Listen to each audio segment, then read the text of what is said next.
Hi everyone, আজকে চলে আসলাম Tangail hotel and রেস্টুরেন্টে। এর বাহিরটা দেখে কখনোই বোঝার ক্ষমতা নাই যে ভিতরে এত সুন্দর। ভিতরে যাওয়ার সাথে সাথে পা যেমন ঠান্ডা ও শীতল হয়ে আসবে, মনও ততটা ভালো লাগবে। কারণ ভিতরে পানির মধ্যে অ্যাকোয়ারিয়ামগুলো দেখতে অনেক ভালো লাগতেছিল, ছোটাছুটি করছিল মাছগুলো, সাথে বাচ্চাগুলো অনেক খেলাধুলা করতেছিল, দেখে আমার খুব ভালো লাগছে। এখানে 50 বছর বয়সী লোক আসলেও মনে হবে 7 বছরের মতো। তো দেরি না করে চলে আসুন ভাইরাল এই হোটেলটিতে। এই হোটেলটি নতুন হওয়ার কারণে এখনো অনেক কিছু বাকি আছে, যদিও বাকি আছে তারপরে অনেক ভালো লাগছে এই হোটেলটিতে আসার পরে। পানির মধ্যে পা ভিজিয়ে বসে থাকা যে কি মজা বা কি আনন্দের, খুব ভালো লাগতেছিল। আর সাথে তো এই বাচ্চাগুলো খেলাধুলা করছে দেখে আমার খুব ভালো লাগতেছিল। আমাদের অর্ডারটি চলে আসলো কালাভুনা ছোট মাছ। কালাভুনার দাম ছিল 300 টাকা বাটি, ছোট মাছ ছিল 100 টাকা, সাথে সাদা ভাত।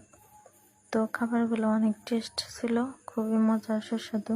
তো এখনো যারা আসেননি তারা চলে আসুন।